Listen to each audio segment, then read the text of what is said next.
Calvin. Vijay, good to see you. Likewise.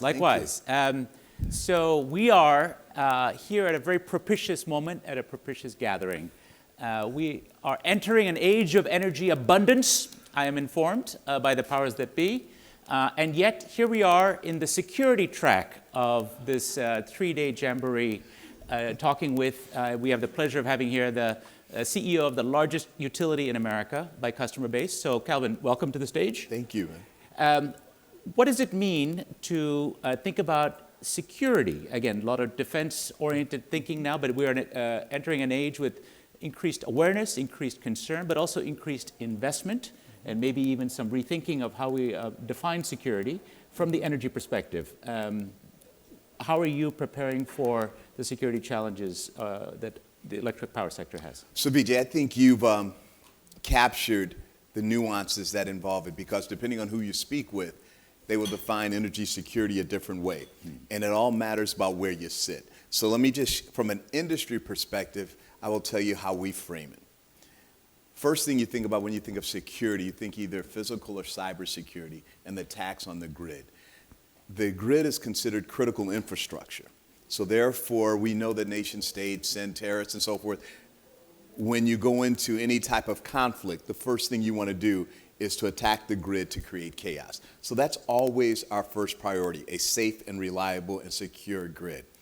But now the term energy security is being tossed around, do we have enough power, electrons, to meet the growing needs around data centers, AI, chip manufacturing, and the like? Because the thought is, if you do not, that manufacturing will occur offshore, i.e. creating a security issue on information and technology within the United States. So it's interesting, we're getting a mission creep now of what electricity needs to do. There's a Maslow's hierarchy of needs, right? We all need to have cold beer, hot showers. We don't think much about electricity coming from the walls. Exactly. Until you do, until the power's cut. But now, we're in an electrification super cycle. The IEA, the Energy Agency, predicts we're going to see a dramatic increase in electricity as an end fuel for factories you alluded to, as well as AI data centers, as well as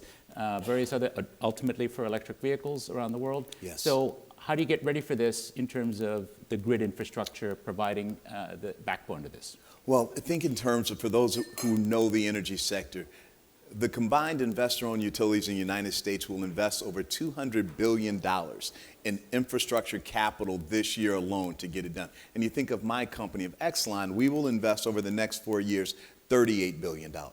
Investing in capital, $9.1 billion this year alone. That's across several states that are your districts. It is. So the nation's capital, D.C., is one of our utilities, Pepco.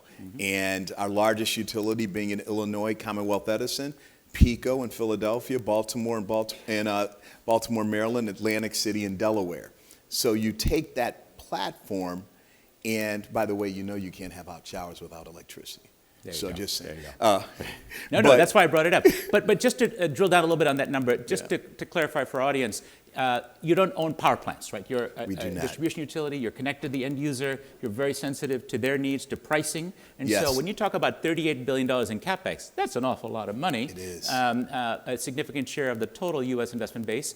And it must be noted, we are at a very interesting up part of the cycle. Last year, it was observed that utility CapEx surpassed oil and gas CapEx for the first time in a very, very long time. And the trend line is upward because of the demands of the grid, because not only AI, but this broader trend.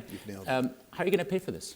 Well, shareholders, ratepayers, there's only two pockets. Well, you know, we're regulated. We're a 100% regulated company. So there's a mechanism that the regulation says that you invest X, you get X plus Y in return. And the more efficiently you do it, the better your returns are. So it is. Our dollars are your dollars, our customer dollars. And how efficiently we do that, which brings the number one issue to us, is always centered around affordability. Can you do it in an affordable manner? Because people don't care if it's clean. People don't care if they can't keep their lights on and their gas flowing. So that is our number one issue. And how do we embed technology across that platform to even do it more efficiently? Let's spend a moment on that. We talked about AI in the context of requiring power. There's some hyperbole around how much energy will be required for AI, but it's clearly we've entered a period in which electricity demand is growing. We've already seen the numbers, in part because of AI data centers, as well as other reasons. But what about the application of AI as a tool for grid-enhancing technologies, for drones, line vision? There's a lot of exciting technologies that are coming along the pike. How much of this is pie in the sky versus you're trying them out already? It's real. I was teasing Vijay. He's a mechanical engineer by training, and I can tell it comes out every once in a while. I would tell you that the tech companies are making the utilities better because they're pushing us to implement technology in our systems to get more out of what we have already without building a new power line, a new transmission line, or a new substation. That may sound too good to be true to some people, so give us an example. I'll give you an example. So for example, we utilize, I'm trying to make it real for you. So a substation for us, as the peak demand goes higher, it requires us to build a new substation. So a new substation may cost us about $50 million. But utilizing technology, we can use battery storage at that substation to meet the peak demand of a summer day and go without building a new substation, and it will take us for another 5 years. That's technology at play. So predictive analytics? Predictive analytics. Maintenance. So let me give you an example. Today, blue sky day is what our definition of it. Beautiful day. You go home today and you're without power. You're frustrated. My view is that there should never be a blue sky day that anyone loses power without us telling you that, hey, we have a planned outage. And you use predictive analytics, AI technology, to anticipate when a line can go out, and now you better serve. So we are pushing as a team to provide 24/7 blue sky day reliability. After a storm, everyone should be up within 12 hours. And after a major event, everyone should be up within 48 hours. You do not get there without technology and saving on capital investment. Great. So you're investing to cope with the increasing demands that are coming on the system. We talked about that. We do have a big elephant in the room, though, and that is policy. Yes. You're about to take on the leadership of the Edison Electric Institute, which is the leading trade group representing investor-owned utilities, Yes. And an important voice here in D.C. We're meeting in Washington, and pretty soon Congress is going to take up a budget reconciliation bill that it is thought may well throw parts of the Inflation Reduction Act under the bus. For good or ill, that's a longer conversation than the time we have now. But from the point of view of your individual utility, but also the ones you're going to represent soon, previously the position has been that you defend the IRA and the related laws and the subsidies and other support they provide for wind, for solar, for the other technologies. Yeah. Is that still going to be your position when you take over the leadership? And what does that mean? It is. We believe in the IRA. You're going to go to bat for the IRA? We are. Those are fighting words in this town right now. No, we do it today. We're doing it today. We are meeting with Congress on the benefits, explaining the benefits of the IRA and the IIJA. Why? Because it benefits our customers. Understanding how a regulated utility works, every dollar that we save or we receive from a grant or something, a loan from the federal government, we pass right along to our customers and keeps their bills lower. And that is how we communicate with members of Congress. And we create real jobs. So for thinking in terms of, for every dollar of capital I get to invest, I get to hire 5 to 6 people and putting those dollars to work. So not only am I an economic driver in your jurisdiction or your community, I'm saving money. And that's real for us. Now let me take you to Exelon. Exelon, by us not having generating plants, I didn't benefit directly from the IIJA, but my communities that I served did. So they have gotten over $300 million in grants and loans to electrify and do things quicker than they otherwise would have. I combine that with my capital, that dollar goes much further. And it's a perfect example of 1 + 1 = 3. And I know there's certain parts of that we may lose, but it's important to articulate the value.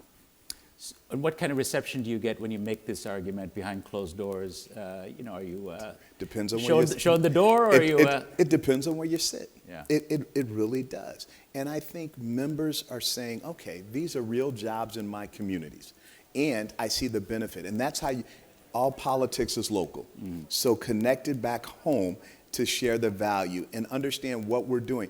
Because you cannot get to that energy security or energy dominance without building something.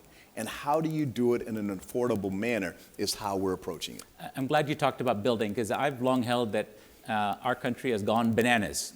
Build absolutely nothing anywhere near anybody. And so the prospects of some kind of permitting reform, some kind of bipartisan push to allow the building of stuff again. Yes. We see President Trump has talked about this, and Secretary Wright. We see thinkers from the left like Ezra Klein, who's co-authored a recent book about building in abundance. Could there be a moment where we're going to start building again? What's your prognosis? Well, you know, and in terms of $38 billion across the Exelon utilities, we're building now. It's not a matter of we can build, it's a matter of how quickly we can build. And permitting reform is required to build quickly, because it is no reason why to build a new transmission line to transfer power across states, it should take me 2 years just to get it sited. By the time I get it sited and permitted, the opportunity has passed. Mm-hmm. And we're not even talking about generation. We're talking about power lines that are running along an easement. That's the challenge. Do you think that there's the political mood now to act on this? I do. There's very few things that there's consensus on. Regulatory reform, there has a lot of momentum and consensus around, because everyone sees the need. And again, going back to how you started this conversation around energy security, that's why it's important. Now, you talked about how quick one can build. One of the values that the big tech companies tell me that's important to them, it's not just how much power, but speed to power. You know, if you're paid for most of the value in these data centers, hyperscale data centers, is in the chips. And these NVIDIA chips, in 2 years, there's a new generation of chips, right? You've lost most of the value if you haven't got power to run them. And so speed to power is as important as quantum or price of power. Yes. What are the fastest ways that in your district, and again, Chicago is booming with AI centers, others that you serve, is it the golden age of gas, as some people suggest, or is it really solar plus batteries, which some people argue are quicker to get set up? For our audience, let me put it in perspective for you. You mentioned Chicago, Illinois. Is that we have 14 gigawatts of new data center load that has come on in the last couple of years, and a whole nother set of gigawatts that is being considered. The reason that they're going to Northern Illinois is a couple of things: abundance of land, reliable energy, and cheap price, and abundance of nuclear power in that state as well. How can we do it faster? Because it is necessary. The opportunity means involving the utilities sooner in terms of locating where you want to build and looking at the infrastructure that's involved and how can I connect you sooner. But you can't want to build and then say, hey, can I do it? Because then that's a backwards process. Engaging the utility early in the process so we can help you locate and tell you what you need. Because whether you're a 1 gigawatt data center, that doesn't mean you need 1 gigawatt overnight. You're building up to that, ramping up. I can help you meet that. And it's very true. Price is important, but more importantly, speed is the driver. We're very close to Virginia, data center capital of the world, but also there has been pushback from local people. There's been pushback as well with an AWS project where there is a sense that the community was being asked to pay for transmission or upgrades that benefited the project rather than the community per se. What's your position on these sorts of challenges where there's a challenge on who pays for those upgrades? Exelon has been very clear that we are all for economic development and data center growth if you're doing it the right way. And the right way does not shift costs from the large users to the residential or small businesses. Everyone shares in the benefits of the grid, so that everyone should pay for the benefits of the grid. You cannot have a reliable and resilient grid that the smallest users pay for. You started off with our size and scale. I have 10.7 million customers I have to serve. If you're co-locating yourself on a nuclear plant or site, they only have one customer to think about. That's not my job. Power to the people. You heard it here first. Calvin Butler, everyone. Thank you very much, Calvin.